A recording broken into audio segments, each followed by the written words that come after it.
Authenticity, boldness, change, acceptance, support, activism, and love are all a part of today's discussion. Welcome to Love Life, featuring your host, Jane Donovan. The sun shines bright as it moves across my face. I feel the light. In the 90s, I owned a talent agency and production office in the centre of Adelaide. Many of the entertainers who worked with me were highly sensitive people, some who were also gay. The entertainment industry has always been a soft place for those who are perceived as different to find a home where authenticity is not just desired, it's demanded. And so my studio was a sacred, safe place for those who were vulnerable. Sadly, many times I found myself consoling beautiful men who'd been gay bashed. As I wiped away the blood and covered cuts and bruises, I repeatedly heard the same deeply sobbed words.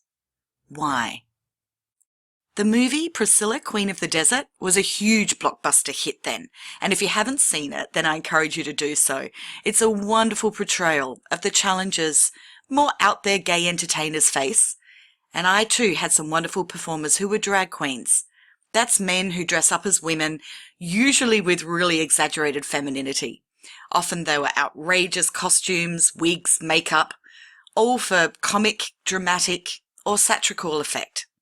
These entertainers, usually outrageous characters, are loved by many. They're funny, talented, vulnerable, sassy, and brave souls who bring a lot of happiness and laughter, and often thought-provoking ideas to their audiences.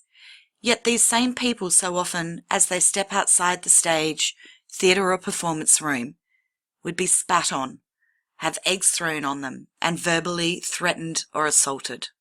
Gay bashing, sadly, in Australia were far too common in the 90s. These attacks were unprovoked usually. Some Aussie men passionately feared and hated them, and yet the culture seemed almost to allow this abuse to occur. These memories still really bring deep sadness to me as I think about when I sat in their pain and they'd have thick tears running through their heavy makeup. Broken, rejected, scared, isolated, lonely, and the same question keep being asked. Why? And like all of us, they just wanted acceptance and love. All these memories came rushing back to me recently as I watched a YouTube clip of Ellen celebrating 20 years since she shared with the world that she's gay. It too is 20 years since I sat in my studio feeling helpless, angry, frustrated, and actually really, really furious. Back then I was quite the warrior woman, and I felt I could take on anything or anyone. Yet I had no idea how to help solve this horrible situation. The boldness of Ellen and many others like her, who at the time risked all their lives. They risked their careers, being socially isolated, and potentially rejected by those closest to them. Well, history now shows they really are the game changers. Back then, someone's sexual orientation was not talked about. Neither were other secrets, such as a partner having an affair, or someone with mental health challenges. We do thankfully live now in a freer society. We are more able to speak up about so much more than we used to, and we feel more comfortable doing it. Shame, embarrassment, what will other people think? What will happen now? But while we still worry about that or feel that, just not as much as it used to be. Thankfully, it's people like Ellen, who received the Medal of Freedom recently as a result of the impact her decision back then has made.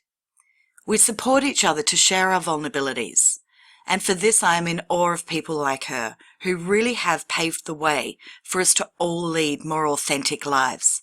And while thankfully so much has changed in 20 years, I feel we've still got a long way to go. Gay equal rights and gay marriage is still not happening here in Australia, much to my disgust. Racism continues, minority groups are rejected, narcissism is on the rise, and so much more. We have a lot more work to do to help others come to acceptance and love of those who they may perceive as different. Here's a few words Ellen shared, reflecting upon the bravery of speaking her truth all those years ago.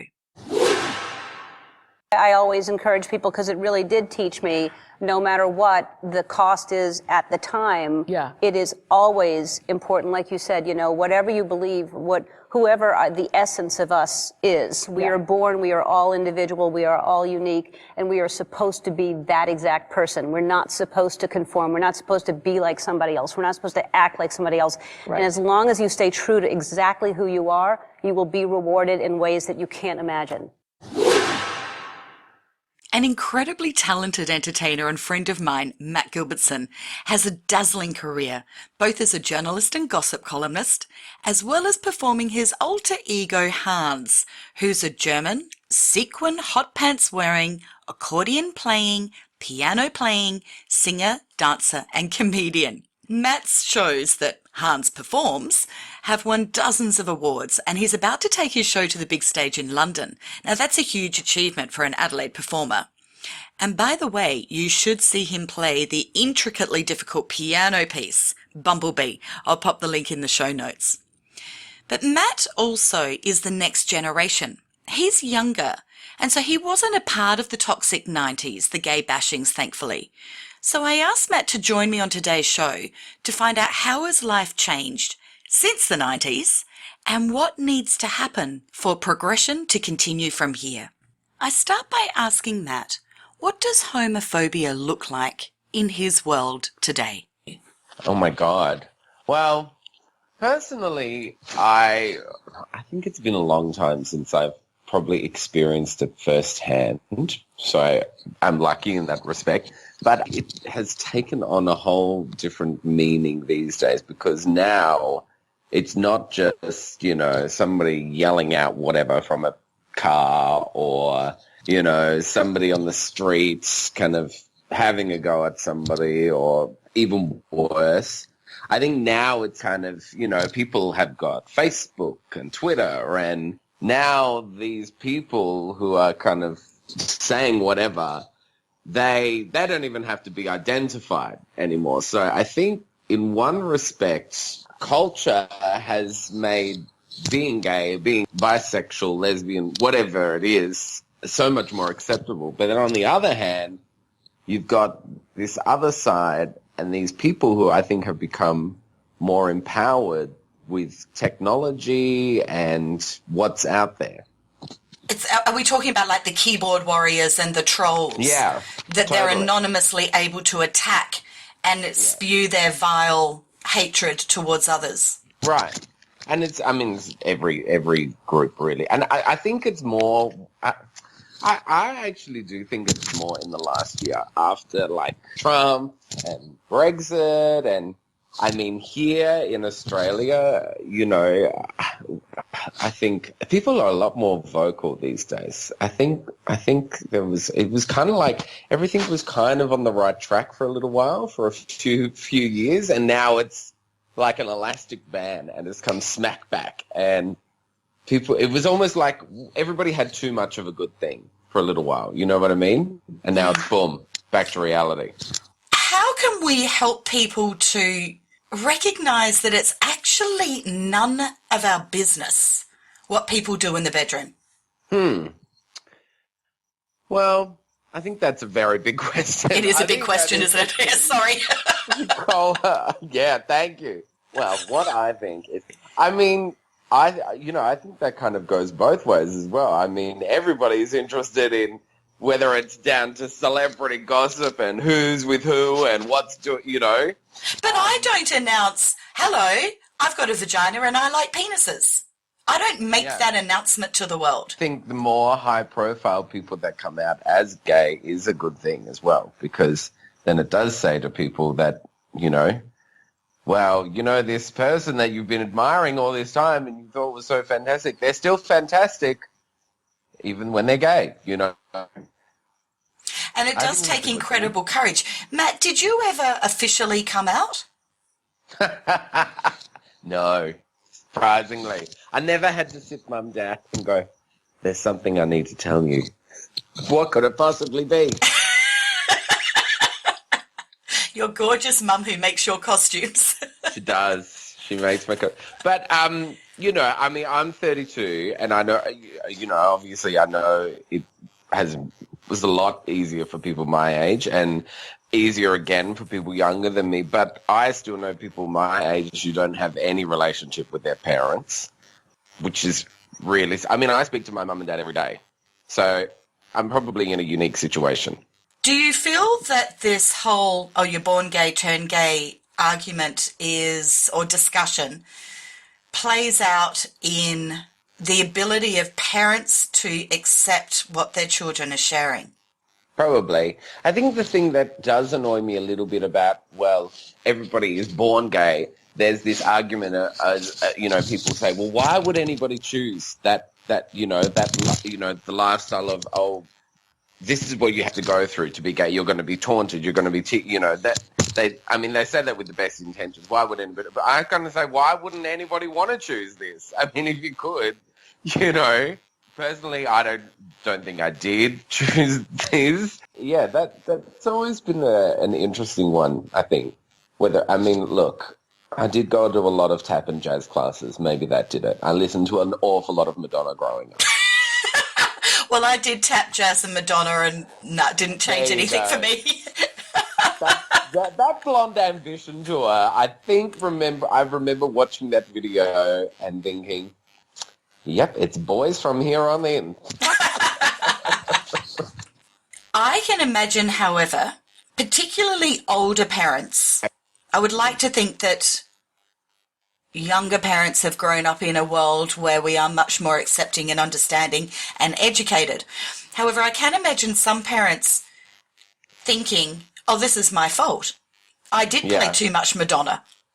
And therefore believing that it was a socialized situation that created their child to be gay. Is there anything wrong with that? If that's what happened, really? So what? If who cares what the reason is? I don't know.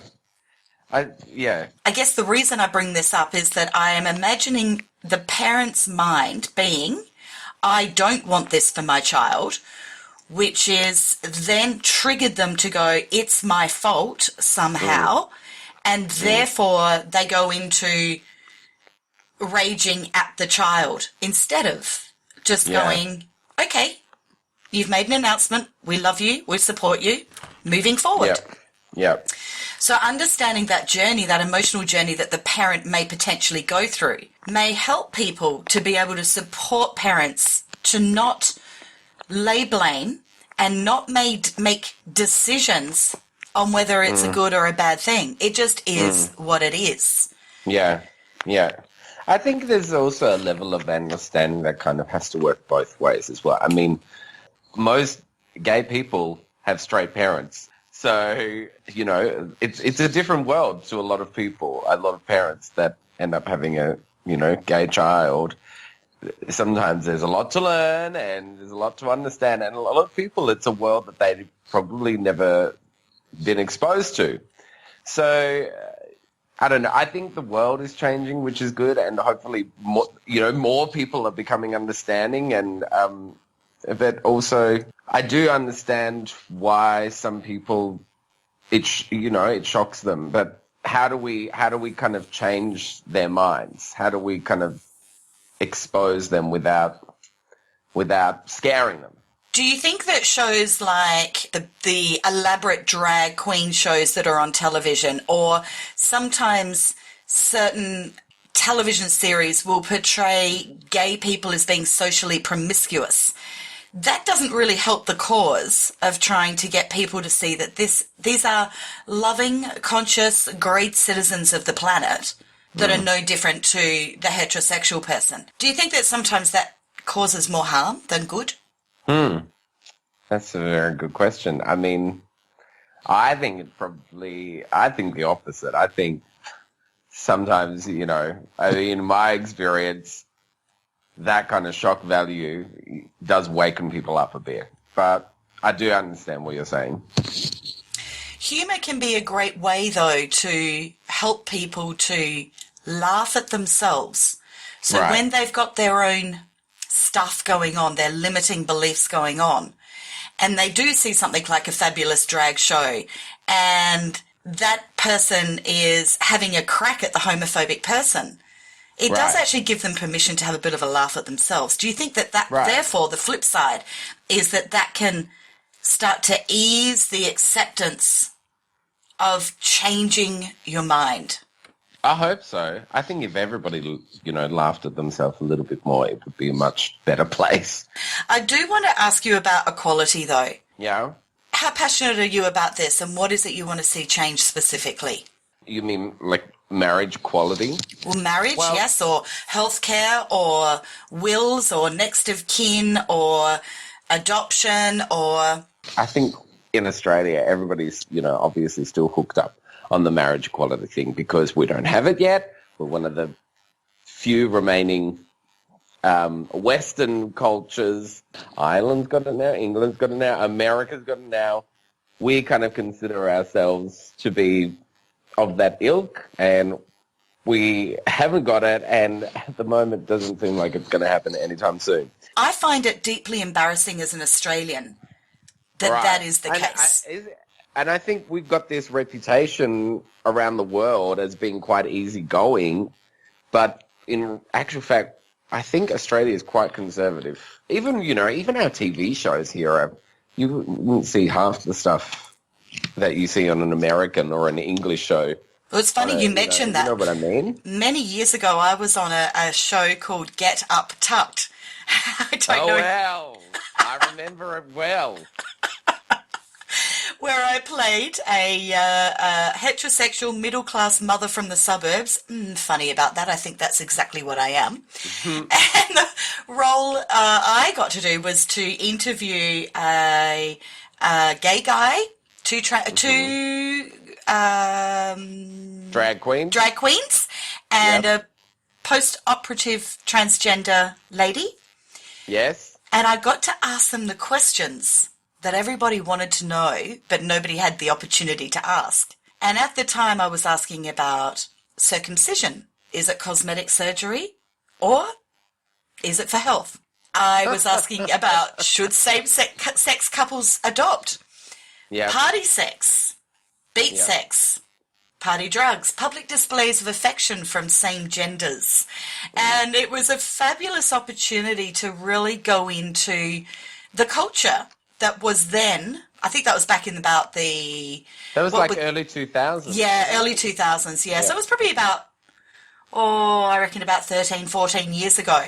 But that show, which I think was really well produced by Rick Up Productions, that show was too hot for every single TV station to handle except the local community station who put it on nationally at about 11 o'clock at night. And yet that won 5 awards of 6 possible awards at the National Community Television. Best show, best new show, best variety show, best community show, and best new host. Blew the shows off the stage, but it was too hot to handle. And I sadly think here in Australia in 2017 it would still be too hot to handle. And that's a shame. Yeah, I do. And, I was just looking at, the other day, there was, on Ellen's show, they were talking about when she came out, and it was 20 years ago that she came out. And I kind of went, 20? That's not that long ago, 20 years ago. And remember, that was such a huge deal. So, I mean, I think things are moving in the right direction. I think they should be moving a little bit faster. But I think they have to move faster. There was a study done in 2010 by La Trobe University that said that 61% of same-sex attracted young people suffered verbal abuse because of their sexuality, and that the statistics were 1 in 2 were suffering from horrendous harassment that often involved physical violence. This just isn't good enough. The statistics of people with same sexual attraction are statistically higher to suffer from anxiety, depression, substance abuse, and suicide. This is not good enough. It's 2017. No, I agree. I mean, I still can't get a boyfriend, but I do agree with what you're saying. Well, we can just put the call out. I might as well be straight for all the good it's doing me at the moment. Matt, I was wondering if Hans would like to make an appearance, your wonderful alter ego, sure. who's going to be performing in London soon. And we will have the details for Matt's shows that he's doing in London in the show notes and on our Facebook page. Hello, Jane Donovan. Hello, beautiful, gorgeous, talented Hans. How are you? Honey, my apologies for that hideous Matt Gilbertson. I'm sorry you're going to have to lose listeners with him on your show. Why is that, Hans? What's going on in your world? Here's an embarrassment, Jane, and frankly, I mean, he's embezzled all of my money. Frankly, I've had enough of him kind of riding on my coattails. You know that expression, honey. What wondrous things did he want to talk to you about, Jane? Gay equality and how we can... yes. Let me tell you, Jane, look, all I can say is, honeys, get with the marriage equality thing because, frankly, everyone should have the opportunity to marry me. Yes, of course they should. Would you sign a prenup? Yes, absolutely. But frankly, I'm looking for a bit of an Anna Nicole situation, kind of, you know what I'm saying. I'm just looking for somebody old and rich. Okay, are there many older men out there that you think that have come out and would be wanting to partner an accordion playing, German cross-dressing? Frankly, I think if some of them knew that I did the splits across 2 chairs, they'd be a little more willing, if you know what I'm saying. Hans, you appear to be proudly gay. Was that an easy thing for you to embrace, or did you have some challenges? Jane, it was a request of the people, actually. They've made me this way, and they've wanted me to stay that way, and frankly, it's something that I'm embracing, every sense of the word. Well, what do you say to homophobic people, Hans? I say, get your ticket to my show and bring a notebook and a pen and get an education.